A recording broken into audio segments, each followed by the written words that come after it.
Hernán Cortés, 1485 to 1547.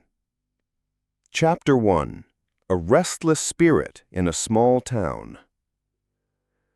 The spring air in Medellin was thick with the scent of tilled earth and the faint perfume of orange blossoms drifting down from the hills. In this quiet Extremaduran town, far from the roaring ports of Andalusia or the royal courts of Castile, life moved in steady rhythms, fields planted and harvested, bells ringing from the church tower, market stalls opening under the morning sun. It was here, in the year 1485, that Hernán Cortés was born, a child of modest but respectable lineage, destined, though no one knew it then, to bring empires to their knees. His father, Martín Cortés de Monroy, was a veteran soldier of the Reconquista, a man whose sword had once sung in battles against the Moors. Proud yet impoverished, Martín carried the air of a man who had known both the taste of victory and the bitterness of unrealized ambitions. His mother, Catalina Pizarro Altamirano, came from a family of hidalgos, nobles without great wealth, but with an unyielding sense of honor. Hernán was their only son, a boy who seemed to carry in his veins both his father's restless courage and his mother's unshakable pride. From an early age, Hernán displayed an insatiable curiosity. While other boys were content to play in the dusty streets or chase goats along the rocky hills, he was drawn to tales of distant lands, whispered in the taverns by weathered travelers returning from far-off ports. Men spoke in low, reverent tones of Columbus, who had crossed an ocean to reach lands more wondrous than any dreamed of in the old romances. They spoke of gold and strange gods, of cities rising out of the jungle, of peoples who knew nothing of Spain or its king. For the young Hernán, these stories were not idle fantasies, they were promises. His parents, sensing his sharp mind, sent him to study at the University of Salamanca.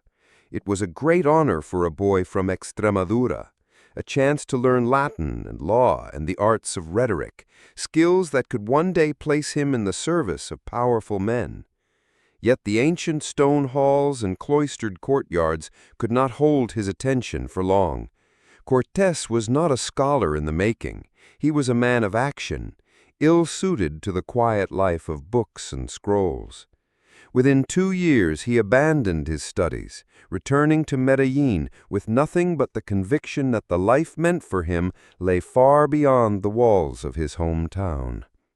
The Spain he returned to was a kingdom transformed.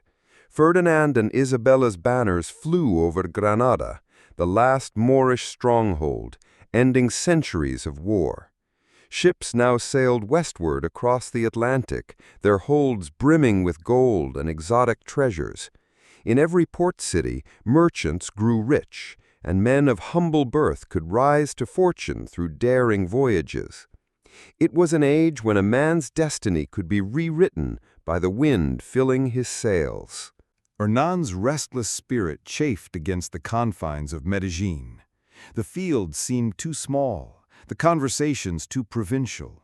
He dreamed of horizons where the sun melted into seas no Spaniard had charted, of palaces where gold gleamed in the torchlight, of battles where the stakes were nothing less than kingdoms.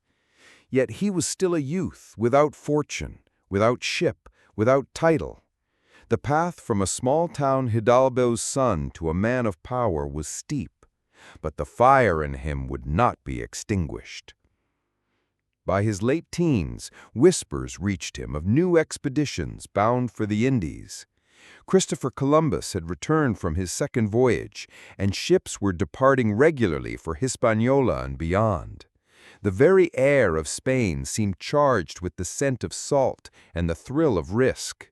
In taverns and marketplaces, recruiters promised passage to young men willing to wield the sword or work the new colonies. Some would die unknown in distant jungles. Others, it was said, would return with wealth enough to buy estates and titles. One autumn evening, Hernán Cortés found himself standing on the crest of a hill overlooking Medellín. The town lay bathed in the last light of the day, the church spire casting its long shadow over the rooftops. Somewhere beyond the horizon lay the Indies, lands that promised a man like him not just gold, but the chance to shape history. The decision took root in that moment. He would leave. He would trade the certainty of the familiar for the danger and glory of the unknown. And so the boy from Extremadura began to shed the life he had known. Soon enough, he would set his feet on the path that would lead him across oceans, into jungles and palaces, through battles and betrayals. But on that quiet hill, as the sun dipped beneath the earth, Hernán Cortés was still just a young man, staring into the distance, dreaming of an empire that did not yet exist, but which, in time, he would claim as his own. Chapter 2. The Call of the Indies. The streets of Seville were alive with the pulse of empire. Ships with high, proud prows crowded the wharves, their sails furled, their masts jutting into the sky like a forest of wooden spears. The air was thick with the mingled scents of tar, spices, and salt water. Dock workers shouted over the din of hoofs and cartwheels, and sailors fresh from the Indies swaggered through the alleys, their belts heavy with coins stamped in strange designs. In the shadow of the cathedral, merchants haggled over ivory, pirates, and gold dust. It was here, around 1504, that Hernán Cortés arrived from Extremadura, drawn like a moth to the flame of Spain's growing empire. He was 19, lean and sharp-eyed, his sword hanging at his hip with the confidence of someone who imagined himself destined for great things. Though he came with little more than his family name and a restless ambition, in Seville that was often enough. The city was the beating heart of Spain's trade with the New World, and every tavern was thick with rumor and opportunity. Word spread quickly of a fleet preparing to sail for Hispaniola, the jewel of Spain's Caribbean colonies. The island promised fertile land, gold, and, most tantalizing of all, the chance to rise swiftly in rank for those with courage and cunning. Cortés found himself among other young hidalgos, dreamers and desperados alike, eager to cast off the shadows of their provincial lives in exchange for the blinding light of fortune. The voyage itself was a trial by endurance. The cramped wooden ship groaned under the strain of the Atlantic, her decks slick with salt and the sweat of men unused to the rolling, endless sea. Storms lashed the masts, and the passengers huddled in the dark, praying to saints for safe passage. Cortés bore it with gritted teeth, keeping his eyes on the horizon as if willing the Indies to rise from the waves. After weeks of hardship, the cries of the lookout brought men scrambling to the rails, land, green, sunlit, and alive with promise. Hispaniola was unlike anything Cortés had ever seen. The heat struck like a physical blow, heavy and fragrant with the smell of flowers and damp earth. Palms swayed above the harbors, and mountains loomed blue against the horizon. Yet beneath its beauty, the colony pulsed with a restless, often brutal energy. Spanish settlers carved their estates out of the land, driving enslaved Taíno laborers to exhaustion in gold mines and fields. Authority was concentrated in the hands of a few powerful men, and the air was thick with both opportunity and treachery. Cortés was quick to adapt. He earned a small encomienda, a royal grant of land and labor, allowing him to begin his climb into the colonial elite. Here, among the palm-thatched settlements and the ceaseless hum of insects, he began to learn the ways of power in the New World, the politics of survival, the importance of forging alliances, and the art of masking ambition beneath a veneer of loyalty. Life in Hispaniola hardened him. He rode long days under the punishing sun, oversaw the labor of his grant, and learned the languages and customs of the island's people, though always through the prism of conquest. He heard stories from returning expeditions, tales of vast lands to the west, ruled by kings adorned in gold and emerald, of cities greater than anything in Spain. The words lit a fire in him. Hispaniola was merely the beginning. The true prizes lay further on. It was during these years that he caught the attention of Diego Velázquez, a man whose fortunes were rising swiftly in the colonies. Velázquez was shrewd, ambitious, and well-connected, and he saw in Cortés a useful blend of intelligence and daring. Their paths would soon intertwine in ways that neither could fully foresee, shaping the course of history for both. By 1511, the stage was set for Cortés's next leap forward. Velázquez was preparing an expedition to conquer and settle the island of Cuba, a venture that promised both wealth and prestige to those bold enough to join. Cortés, ever restless, signed on without hesitation. Hispaniola had been a proving ground, but Cuba would be an arena, and from its shores he would catch his first true glimpse of the lands that would one day make his name immortal. Chapter 3. The Cuban Years. The sea between Hispaniola and Cuba shimmered like polished bronze under the Caribbean sun as Velázquez's fleet approached the island's unspoiled shores. To the men aboard, it was a vision of promise. Rolling green hills, forests dense and mysterious, rivers flashing silver in the light. But for Velázquez and his chosen companions, Cortés among them, this was not merely a land to marvel at, it was a prize to seize, shape, and rule. Cuba in 1511 was the frontier's edge, untamed and ripe for the taking. Native settlements dotted the coastline, their people wary but curious at the arrival of strange, bearded men in gleaming steel. Cortés, acting as secretary to Velázquez, was often at the governor's side during initial landings and negotiations. His quick tongue and sharp wit served him well. He could flatter, cajole, or threaten as the moment demanded. These early dealings revealed to Velázquez the true measure of his young companion, not just brave, but calculating. The conquest of Cuba was swift and bloody. The Spaniards, armed with crossbows, muskets, and the terror of their horses, met little resistance they could not crush. Villages burned, crops were seized, and the island's people, those who survived, were drawn into the harsh system of encomiendas. In this grim new order, Cortés prospered. Velázquez rewarded his service with land, laborers, and a place in the colony's rising elite. For a time, life was good. Cortés built a modest estate near Santiago, a bustling new settlement.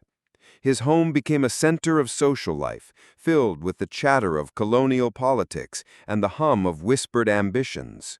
He cultivated friendships with influential settlers, secured his position, and even courted Catalina Suárez, a young woman of respectable family, though her relationship, like much in Cortés's life, would prove complicated.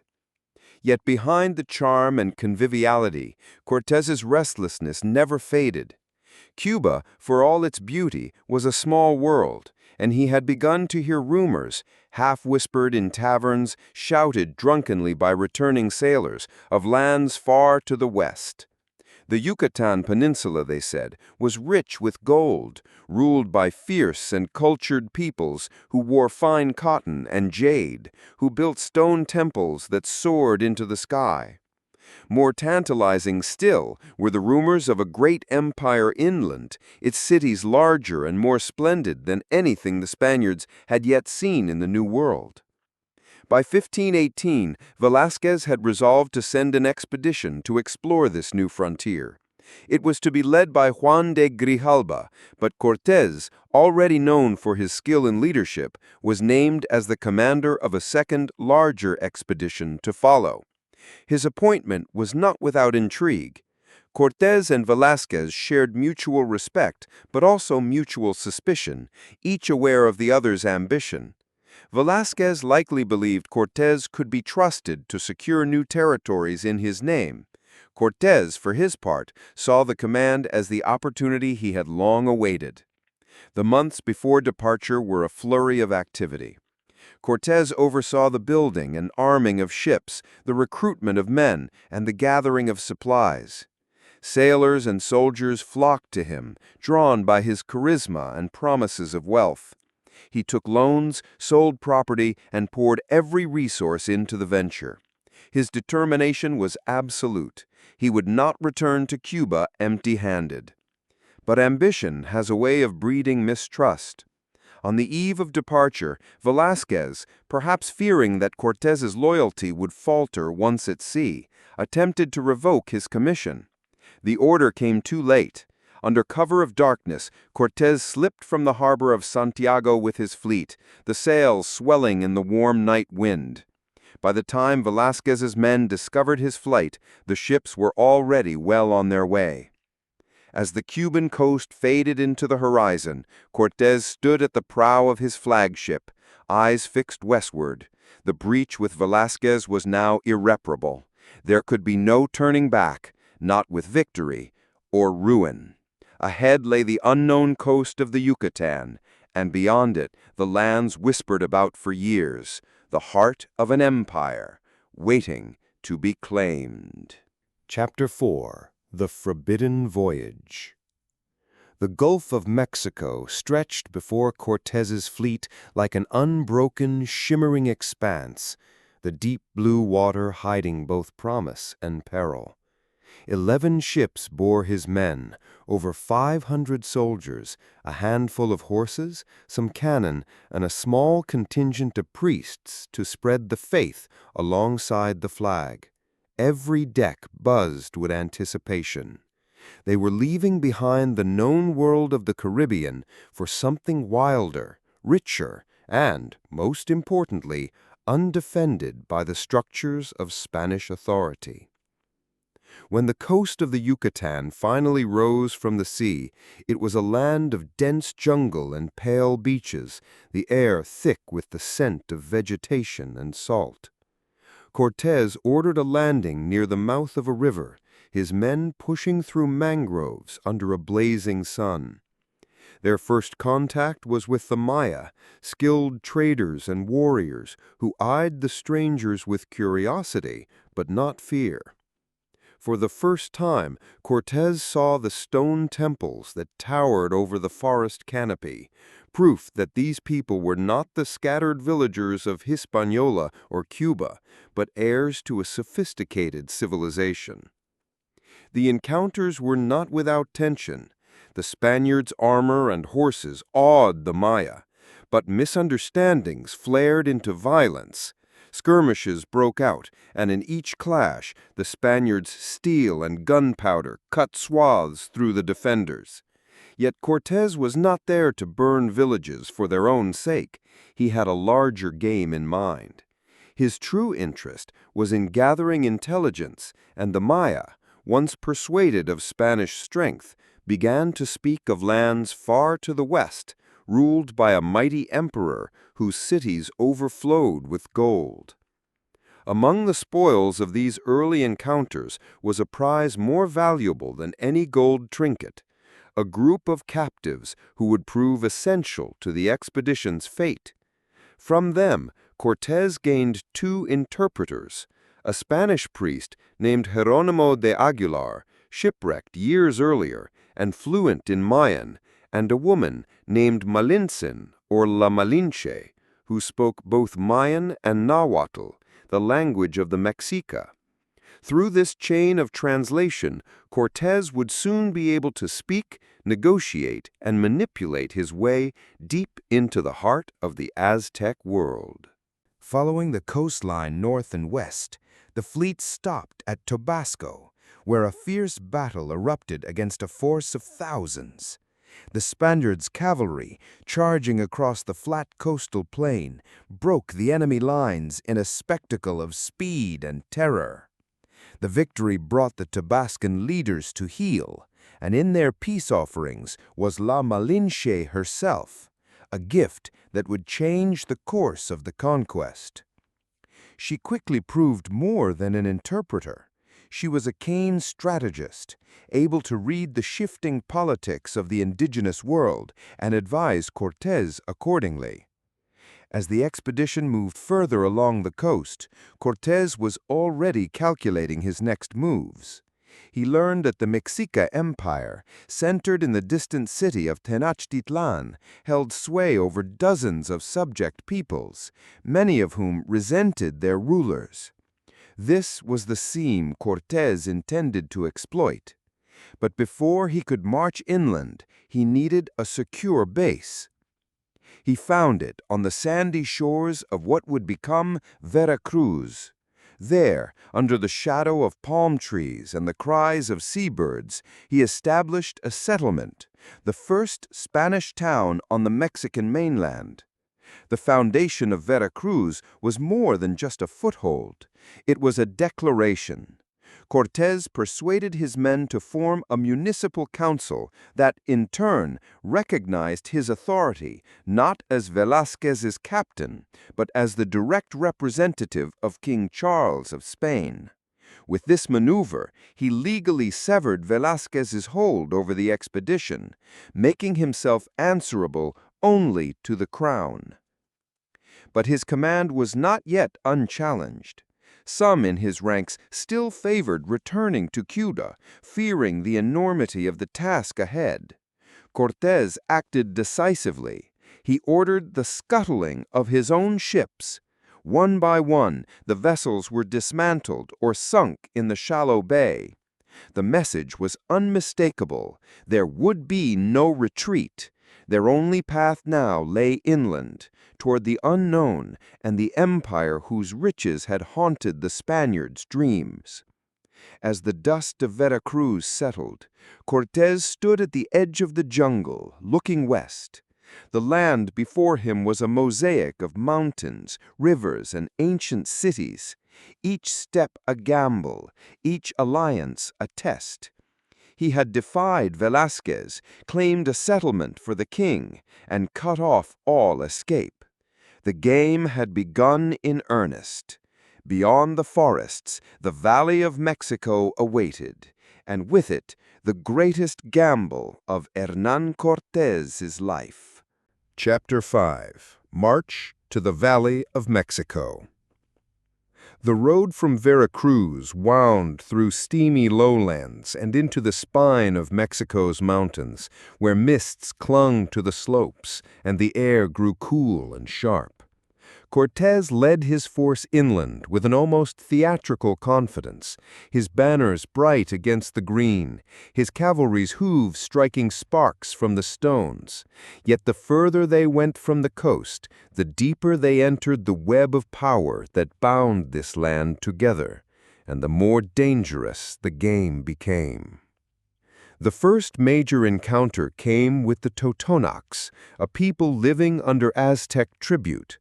Their city of Zempoala rose from the plain in tiers of pale stone, surrounded by rich farmland and shaded by palms. The Totonac chiefs welcomed the Spaniards cautiously, offering food and shelter. It did not take Cortés long to sense the simmering resentment toward the Aztecs, whose tax collectors extracted crops, cotton, and even human lives for sacrifice. Here was the leverage he sought. Through Malintzín's sharp and subtle diplomacy, Cortés persuaded the Totonacs to rebel, promising Spanish protection in exchange for alliance. It was a bold step, the first open act of defiance against Montezuma, the emperor of the Mexica. Cortés left Zempoala with not only supplies and guides, but also hundreds of native warriors marching at his side, their spears and shields gleaming in the sun. Word of the Spaniards traveled faster than their feet. Messengers sped along the empire's roads, carrying news to Tenochtitlán. Moctezuma's reaction was cautious. He sent envoys bearing lavish gifts of gold, jade, and featherwork. The treasures dazzled Cortés's men, but the underlying message was clear. These were meant as tribute to persuade the strangers to turn back. Cortés, however, saw the gold not as a bribe, but as proof of the empire's wealth and a challenge to seize it. The march continued into the highlands, where the road narrowed between ridges and pine forests whispered in the wind. It was here they entered the territory of Tlaxcala, an independent confederation of city-states locked in bitter rivalry with the Mexica.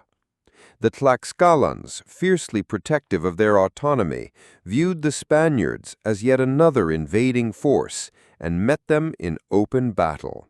For 2 weeks, the fighting raged across valleys and fields. The Tlaxcalan warriors came in waves, armed with obsidian-bladed clubs and dart throwers, their bodies painted in vivid war colors.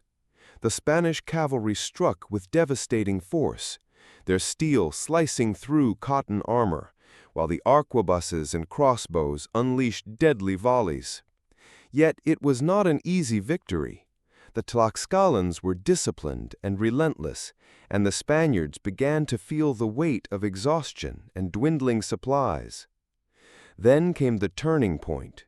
Cortés, recognizing the futility of destroying a potential ally, offered peace.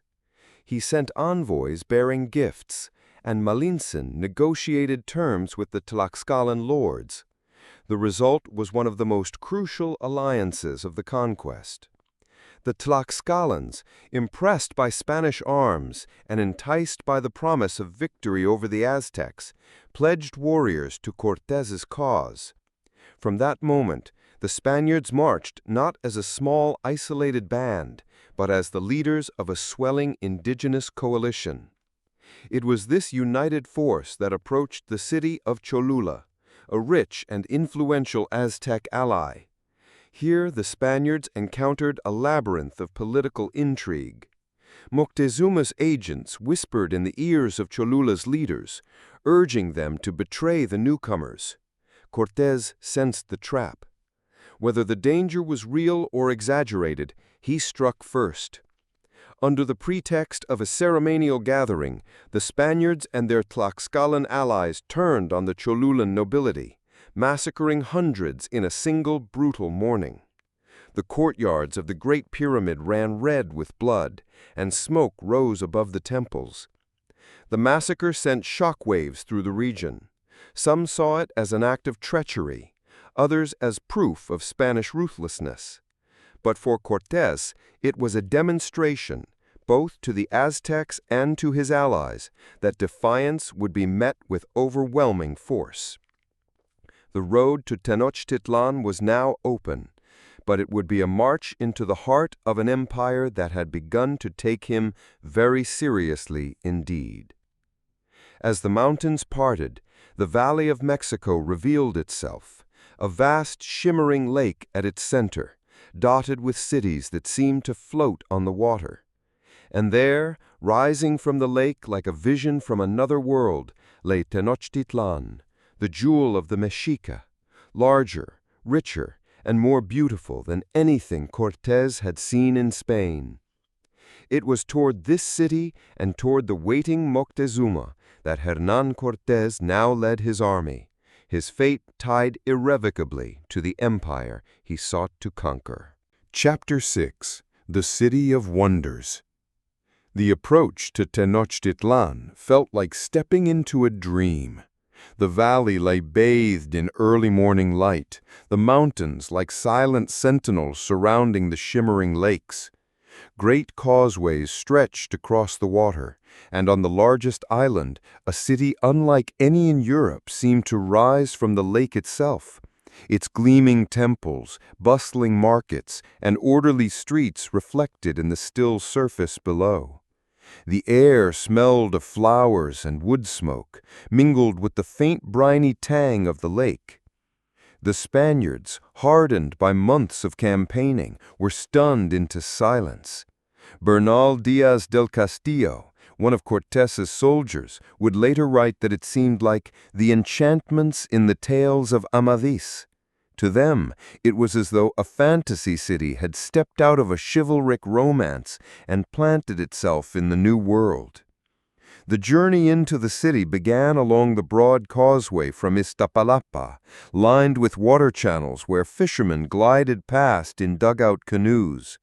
As they drew closer, they passed gardens that floated upon the water, chinampas, rectangles of fertile earth held together by reed frames, sprouting maize, beans, and flowers in abundance. Everything spoke of a people who had mastered both land and water, turning their island home into a living, breathing work of art. Montezuma awaited them at the far end of the causeway, surrounded by a retinue of nobles and warriors in brilliant feathered cloaks. The emperor was tall and regal, his face composed yet unreadable. His headdress blazed with quetzal feathers, and gold discs glittered at his ears. He advanced with slow, deliberate dignity, as if every step was measured to remind the foreigners of his authority. Cortés, keenly aware of the theater of the moment, dismounted and approached. Through Malinsin's voice, the two men exchanged words heavy with ceremony. Moctezuma welcomed the strangers as honored guests, though there was a subtle undertone, a formality that concealed unease. Cortés presented gifts of beads, cloth, and trinkets, but it was the emperor's offerings that drew gasps: intricately worked gold jewelry, turquoise mosaics, and delicately woven mantles. It was wealth on a scale the Spaniards had not dared to imagine. They entered the city under the watchful gaze of thousands. The streets were wide and clean, bordered by canals where traders poled their canoes, their boats heavy with food, pottery, and rare feathers. Bridges spanned the waterways, and every district seemed alive with color and sound. The calls of vendors, the scent of roasting maize, the rhythmic pounding of stone grinders. Moctezuma lodged the Spaniards in the palace that had once belonged to his father, Axayacatl. It was a complex of courtyards, gardens, and chambers large enough to hold the entire Spanish force. Servants brought them food, turkey, maize cakes, chocolate whipped into a froth, and women ground cacao in the courtyards, their movements as practiced as breathing. Yet beneath the beauty of Tenochtitlan lay an unspoken tension. The Spaniards marveled at the temples that towered over the city, but they could not ignore the scent of blood in the air, drifting from the Great Pyramid where sacrificial rituals took place. For the Mexica, these rites were an essential part of their relationship with the gods. For the Spaniards, they were a sign of barbarity. Cortés understood that these differences could not be bridged by politeness alone. Over the next days, he walked the city with Moctezuma, visiting the great market of Tlatelolco, where tens of thousands of people traded goods under a strict code of law. He saw the emperor's aviary, filled with exotic birds, and the zoo, where jaguars, eagles, and serpents lived in carefully maintained enclosures. Everywhere he looked, the wealth and sophistication of the Mexica shone through. But Cortés also noticed the military organization, the discipline of the warriors, and the way the people looked to Moctezuma for guidance in all things. The Spanish captain was a man who saw opportunity in every crack. He began to suspect that Moctezuma's rule, while magnificent, was not unshakable. Whispers reached him from Tlaxcalan allies and discontented nobles, hinting that not all in the empire were loyal to the emperor. The lavish hospitality, the feasts and gifts, could not hide the growing unease on both sides.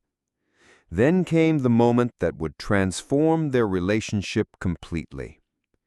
Fearing that his tenuous position in the heart of the Aztec Empire could collapse with a single uprising, Cortés took a bold and dangerous step.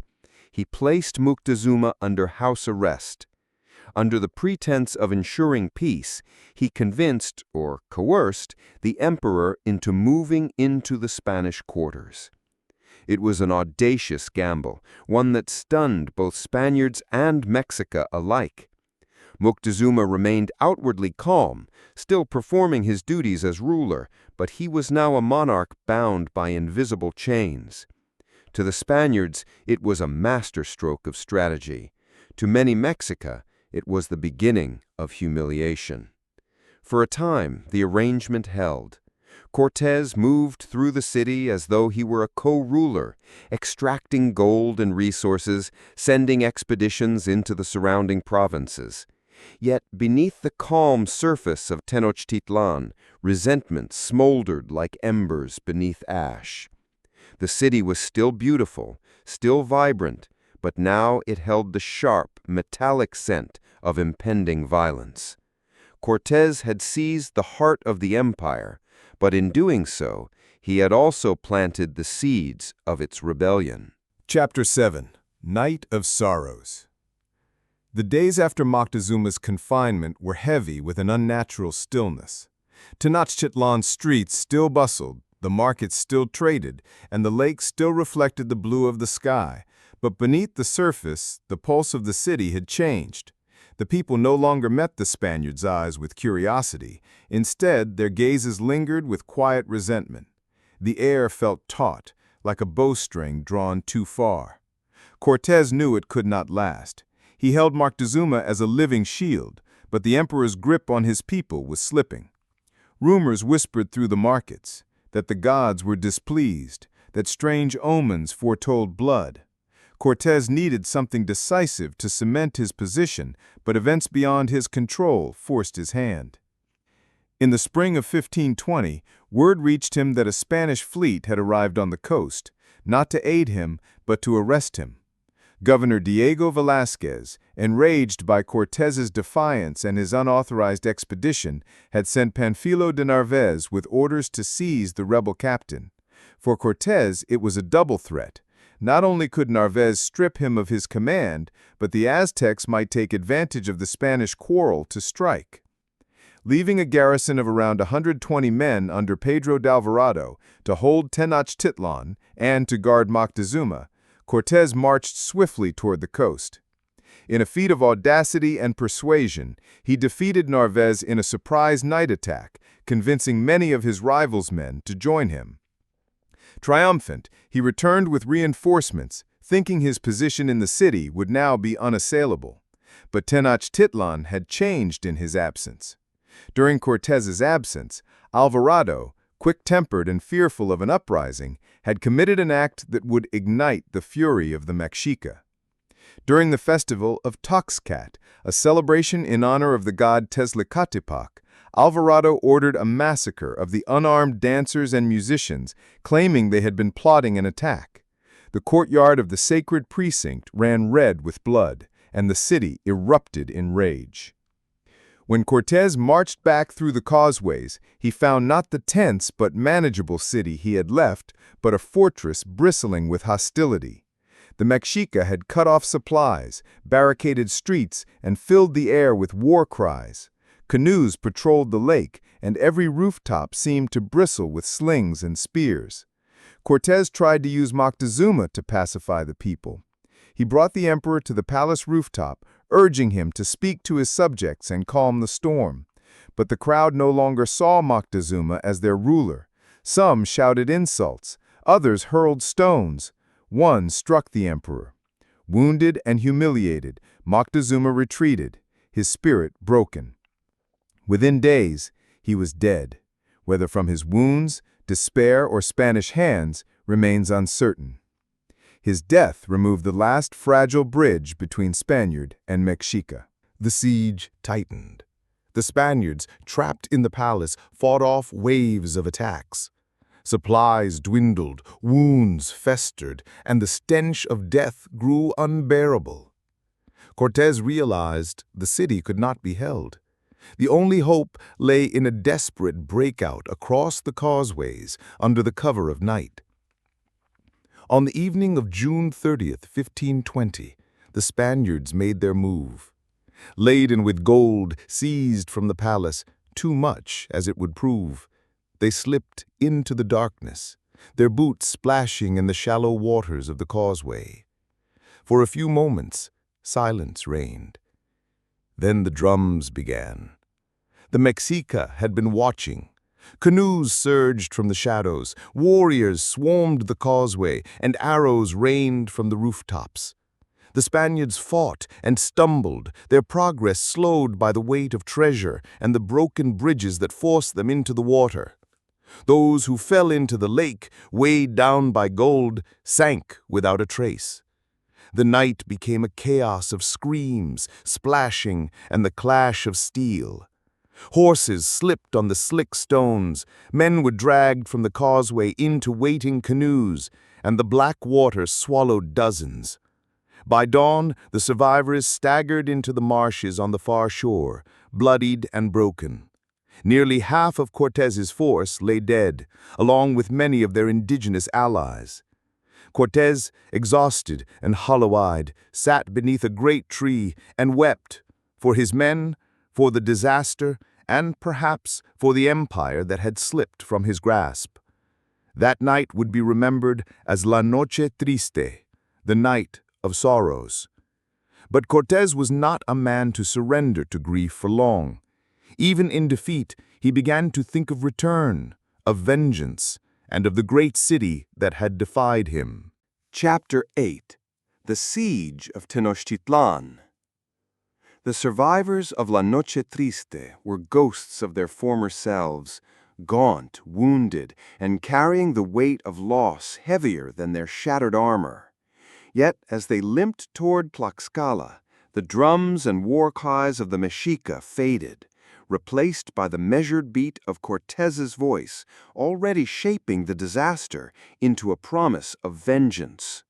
Tlaxcala welcomed them, not out of love for the Spaniards, but out of an enduring hatred for the Aztec Empire. Cortés played to that hatred, fanning the flames with tales of Tenochtitlan's cruelty. He spoke of broken alliances and the massacre of his allies, promising that the destruction of the Mexica would free the valley from their rule. The Tlaxcalans, fierce and unyielding, pledged their warriors to the cause. Cortés knew that to defeat the Aztecs, brute force would not be enough. Tenochtitlan was a city built on water, accessible only by narrow causeways and defended by thousands of warriors in swift canoes. He needed ships, warships that could fight on the lake itself. And so, in a feat that seemed like madness, he ordered the construction of 13 brigantines. In the forests and workshops of Tlaxcala, the ships took shape, frames of timber, decks of planks, iron nails hammered from melted-down chains and weapons. When the vessels were complete, they were disassembled, carried in pieces across mountains and valleys by hundreds of porters, and reassembled on the shores of Lake Texcoco. By the spring of 1521, the preparations were complete. Cortés commanded a force of perhaps 700 Spaniards and tens of thousands of indigenous allies, Tlaxcalans, Huexotzincans, and others long oppressed by Mexica power. The brigantine slid into the lake with the creak of timbers and the snap of sails, a new weapon the Aztecs had never faced. The siege began. The brigantines cut through the Mexica canoes, ramming and overturning them, their mounted crossbows and small cannon shredding wood and flesh alike. On land, the Spaniards and their allies advanced along the causeways, tearing down bridges and filling canals, while the Mexica rebuilt them at night, turning the city into a shifting maze of water and stone. The fighting was relentless. Day after day, the causeways became rivers of blood. The Mexica fought with a ferocity born of desperation, for they knew no mercy would be shown if they fell. They hurled stones, arrows, and spears from rooftops. They dragged Spaniards into the water to be sacrificed on the great temple steps. From the causeways, Cortés could see the grim silhouettes of his captured men atop the Templo Mayor, their hearts cut out as the war drums thundered. The siege tightened as famine gripped the city.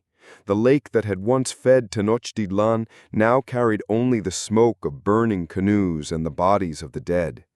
Disease, smallpox, carried unknowingly by the Spaniards months earlier, spread through the city, felling warriors and commoners alike. Yet still the Mexica fought, driven by the will of their new emperor, Cuauhtémoc, a man as determined as Cortés himself. Weeks turned to months. The Spaniards destroyed aqueducts and cut off supplies, methodically dismantling the city. Cortés drove his men and allies forward, street by street, canal by canal, burning what they could not hold. The air grew thick with ash and the stench of death. In August 1521, the end came. Cuauhtémoc attempted to flee across the lake in a canoe, but was captured by brigantines. Brought before Cortés, the young emperor stood proud despite his defeat, saying only, "I have done what was my duty in defense of my city. Now take the dagger in your hand and strike me." Cortés refused, perhaps admiring his courage, or perhaps knowing a living symbol of resistance could be useful. Tenochtitlan was a ruin. The causeways were choked with rubble, the canals ran red, and the once great city lay silent under a pall of smoke. Cortés stood at its center, surrounded by devastation, knowing that this was both his greatest triumph and the act that would define him forever. The Aztec Empire was no more. In its place rose the foundations of New Spain. But victory had its own poisons. Cortés would rule, yes, but he would also answer to the Spanish crown, and enemies, old and new, were already gathering. Chapter 9. The Price of Empire. The ashes of Tenochtitlan had barely cooled when Cortés began the work of reshaping its ruins into a new capital for Spain's empire in the Americas. Amid the charred remains of temples and palaces, Spanish churches rose, their bells tolling where once the Aztec war drums had thundered. Streets were rebuilt in the rigid grid of European design, the canals filled in, and stone from sacred temples was repurposed into fortifications and cathedrals. Cortés, now appointed governor and captain general of New Spain, wielded immense power. The crown had confirmed his authority, but with it came the expectation of tribute, gold, silver, and souls converted to Christianity. The friars arrived, armed not with swords but with crucifixes, eager to baptize the conquered and dismantle their ancient beliefs. Cortés, for all his ruthlessness, understood the utility of religion as a tool of control, and he gave them his full support. But governing was a different battle altogether. The vast territory he now ruled was fractious. Old allies like the Tlaxcalans expected rewards for their loyalty, while Spanish settlers clamored for land and native labor. Rivalries among conquistadors flared into open disputes. Cortés, once the bold captain leading a handful of men against impossible odds, now found himself bogged down in lawsuits, property claims, and endless reports to the crown. Rumors of Cortés's cruelty and greed reached Spain, carried by men who envied his success. Some claimed he hoarded treasure meant for the king, others that he plotted to carve out his own independent kingdom in the New World. Even Diego Velázquez, his old rival, had not given up his vendetta, feeding the crown's court tales of Cortés's arrogance and disloyalty. Still, Cortés pressed outward. He ordered expeditions to the Pacific coast, searching for a route to Asia. In 1524, hearing of unrest in Honduras and fearing that rivals might seize power in his absence, he set out on a grueling overland march through swamps, mountains, and jungles. The journey was a disaster.